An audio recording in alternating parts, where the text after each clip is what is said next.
एक नियम बना लीजिए जो सबसे कठिन है, पर आनंद वही देगा।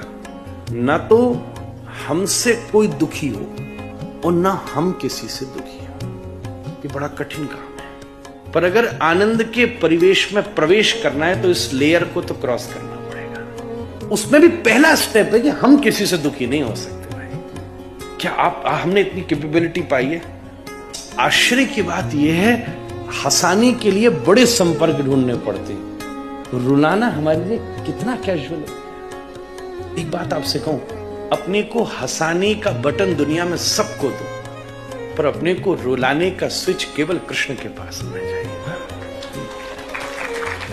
जब पूरा गोपी गीत गाकर आंखों से आंसू बहाते कृष्ण प्रकट होता। शरीर का एक अधोद्वार है जिससे निकली हुई बिंदु जगत को पैदा कर देती है, पर इस शरीर का एक ऊर्ध्व द्वार है जिससे निकली हुई बिंदु जगन्नाथ को प्रकट कर सकती है।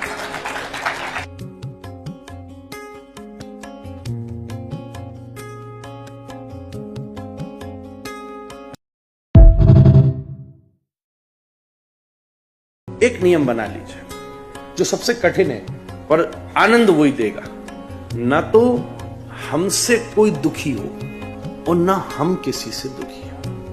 ये बड़ा कठिन काम है, पर अगर आनंद के परिवेश में प्रवेश करना है तो इस लेयर को तो क्रॉस करना पड़ेगा। उसमें भी पहला स्टेप है कि हम किसी से दुखी नहीं हो सकते भाई। क्या हमने इतनी कैपेबिलिटी पाई है? आश्चर्य की बात यह है, हंसाने के लिए बड़े संपर्क ढूंढने पड़ते, रुलाना हमारे लिए कितना कैजुअल है। एक बात आपसे कहूं, अपने को हंसाने का बटन दुनिया में सबको दो, पर अपने को रुलाने का स्विच केवल कृष्ण के पास होना चाहिए।